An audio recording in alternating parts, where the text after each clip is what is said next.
کہ اللہ مسبب الاسباب ہے، وہ اسباب کا پابند نہیں ہے، وہ اسباب کا محتاج نہیں ہے، اسباب اس کے محتاج ہیں۔ اگر یہ یقین ہے تو اللہ پر ایمان ہے، یہ نہیں ہے تو تمہارا ایمان اسباب پر ہے، وسائل پر ہے، ذرائع پر ہے، مادیات پر ہے، اللہ پر نہیں۔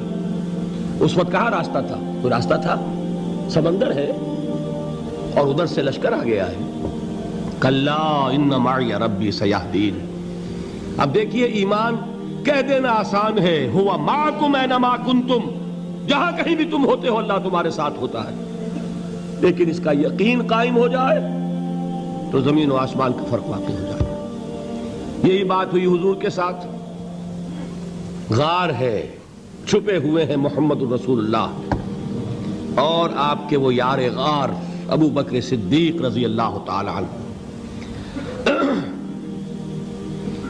اقبال نے حضرت ابو بکر کی شان میں چند اشعار کہے صرف، لیکن واقعہ یہ ہے کہ بھاری بھاری نظموں پر اور قصیدوں پر بھاری ہے، طویل ترین نظمیں اور قصیدے ہوں ان پر بھاری ہے۔ ہمت ابو بکر کی ہمت جو ہے، کشت ملت را جو ابر، جیسے بارش سے کھیتی اپجتی ہے، ابو بکر کی ہمت اور عزیمت اس امت کو اسی طرح سینچنے والی ہے۔ ثانیے اسلام و غار و بدر و قبر، وہ دوسرے تھے اسلام میں، دوسرے پہلے کون تھے؟ انا اول المومنین، حضور فرماتے ہیں سب سے پہلا ایمان لانے والا میں، دوسرے ابو بکر۔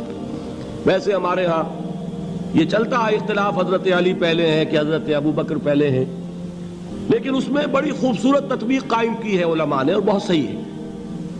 چار کے بارے میں فیصلہ ہی مت کرو کہ کون پہلے ہے، ان کی ایک عجیب تقسیم کر دی ہے۔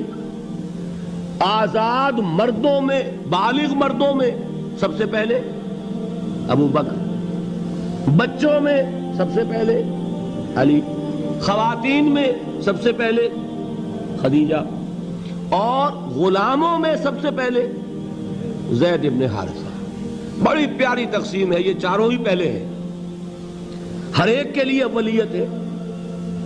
اور واقعہ یہ ہے کہ اگر زمانی اعتبار سے تعین ہوگا تو پہلے خدیجۃ الکبریٰ آئیں گی رضی اللہ تعالی عنہ، کسی اور سے بات کرنے کی نوبت بعد میں آ سکتی ہے، پہلے تو اہلیہ محترمہ سے بات ہوئی، آتے ہی پہلی وحی ہوئی ہے، ابھی تبلیغ کا حکم نہیں تھا۔ کس کو بتایا واقعہ؟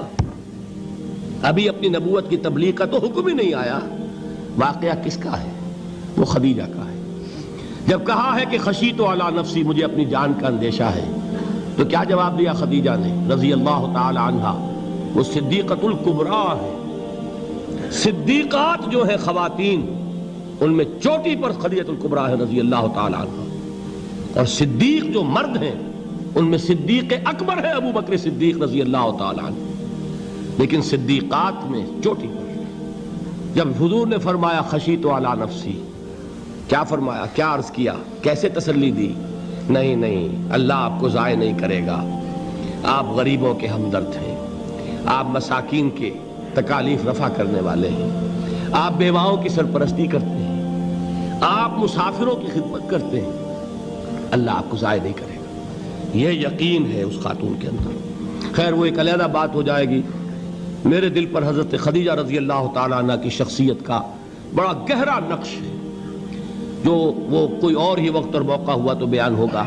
بہرحال اقبال نے ایک مصرے میں جو چار اولیتیں جمع کر دی ہیں، ہمت او کشت امت را چو ابر، ثانی اسلام و غار و بدر و قبر۔ اسلام میں حضور کے بعد پہلے کون؟ ابو بکر۔ غار میں حضور کے ساتھ کون؟ ابو بکر۔ بدر کی رات اللہ کا رسول سر بسجود، وہ جھاڑ، وہ گھاس پھوس کی جو جھوپڑی بنائی گئی تھی، اور وہاں تلوار ننگی لے کر پہرا دینے والا کون؟ ابو بکر۔ اور اس حجرہ عائشہ میں محمد کے بعد سب سے پہلے دفن ہونے والا کون؟ ابو بکر رضی اللہ تعالی عنہ وصلی اللہ علیہ وسلم۔ وہ جو معاملہ میں سنا رہا تھا غار ثور کا، حضرت ابو بکر بھی حضور کے خیال سے لرز گئے ہیں. آپ کو یاد ہوگا کہ جا کر پہلے تمام جتنے سوراخ تھے انہیں بند کیا ہے. ایک سوراخ رہ گیا تھا جس کو بند کرنے کے لیے کوئی کپڑا نہیں تھا. وہاں اپنی ایڑی رکھی ہے. تب کہا ہے حضور سے تشریف لائیے, اور اپنے زانو پر حضور کو لٹایا ہے. اور وہاں کسی موذی جانور نے کاٹا ہے. حضور کی آنکھ لگ گئی تھی. اس وقت اس بل کے اندر جو بھی بچھو ہے کیا ہے واللہ عالم, اس نے کاٹا ہے. اس کی تکلیف کی وجہ سے ابو بکر کی آنکھوں سے آنسو ٹپک گئے. حضور کے چہرے مبارک پر پڑے ہیں تو حضور جاگے ہیں. معاملہ کیا ہے؟ ایڑی نہیں ہٹائی وہاں سے, مبادا وہ جانور وہاں سے نکل کر محمد الرسول اللہ کو کوئی گزن پہنچا دے. ابو بکر کی ایڑی ہے, جس طرح چاہے کھا لے, ختم کر دے, جان نکل جائے تب کوئی آنچ آئے محمد پر تو آئے, لیکن جیتے جی نہیں. وہ ہے ابو بکر. حضور کے خیال سے اس وقت حضور نے پھر اپنا لعاب دہن لگایا ہے, اور اس سے پھر آپ کی تکلیف ختم ہوئی. جیسے خیبر میں حضرت علی کی آنکھ دکھ رہی تھی, اس کو جو شفا حاصل ہوئی ہے وہ بھی حضور کے لعاب دہن سے ہوئی. تو بہرحال اس وقت انہوں نے کہا ہے کہ اے نبی یا رسول اللہ, اگر اس وقت ان میں سے کسی نے غیر ارادی طور پر بھی اپنے قدموں کی طرف جھانک لیا تو پکڑے جائیں گے.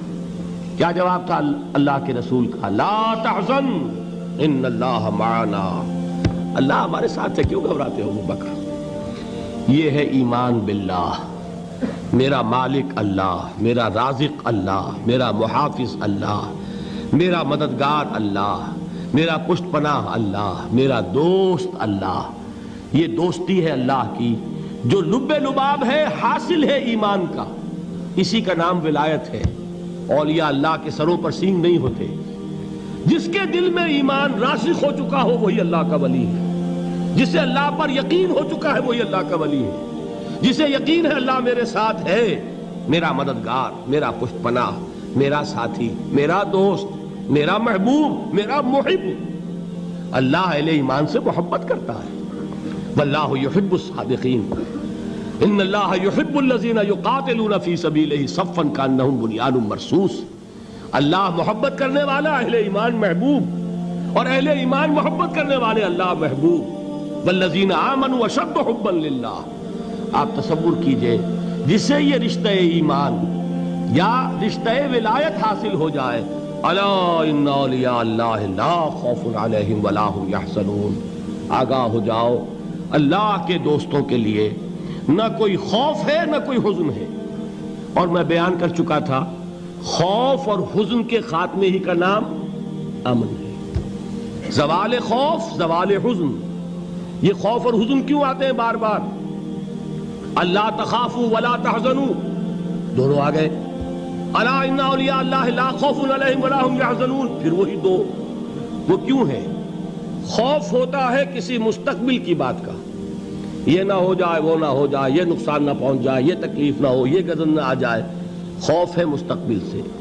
حزن ہے یہ کیوں ہوا, یہ نہیں ہونا چاہیے تھا, یہ میرا فلاں چیز میرے ہاتھ سے جاتی رہی ہے, فلاں موقع نکل گیا, اب بیٹھے ہوئے ہیں اندر ہی اندر کڑ رہے ہیں, صدمہ ہے اور رنج ہے.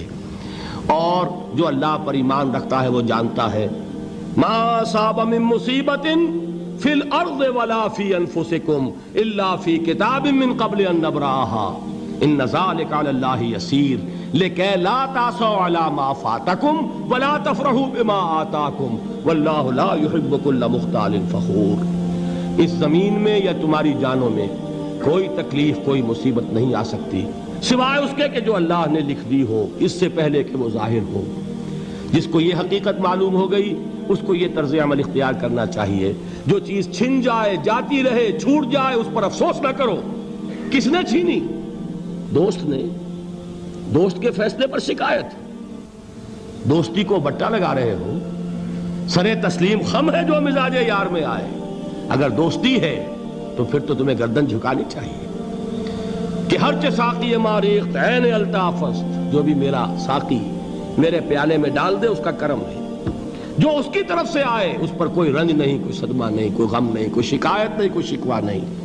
اور جو ہوگا وہ اس کے اذن کے بغیر نہیں ہوگا, اور اس کا اذن ہوگا تو یقیناً میرے لیے خیر ہی خیر ہے, چاہے وہ ناگوار شے ہو. بظاہر مجھے اچھی نہ لگ رہی ہو، میری شارٹ سائٹڈنس میں مجھے وہ نظر آ رہی ہے کہ میرے لیے بری ہے، لیکن قرآن نے کہا ہے عسیٰ ان تکرہوا شیئا وہو خیر لکم وعسیٰ ان تحبوا شیئا وہو شر لکم واللہ یعلم وانتم لا تعلمون۔ ہو سکتا ہے تم کسی چیز کو ناپسند کرو درحال ہے کہ اسی میں تمہارا خیر ہو، اور ہو سکتا ہے تم کسی چیز کو پسند کرو درحال ہے کہ اس میں تمہارا شر ہو۔ اللہ جانتا ہے، تم نہیں جانتے۔ جب مجھے یہ بات معلوم ہو گئی، میں نے اپنا معاملہ اللہ کے حوالے کیا۔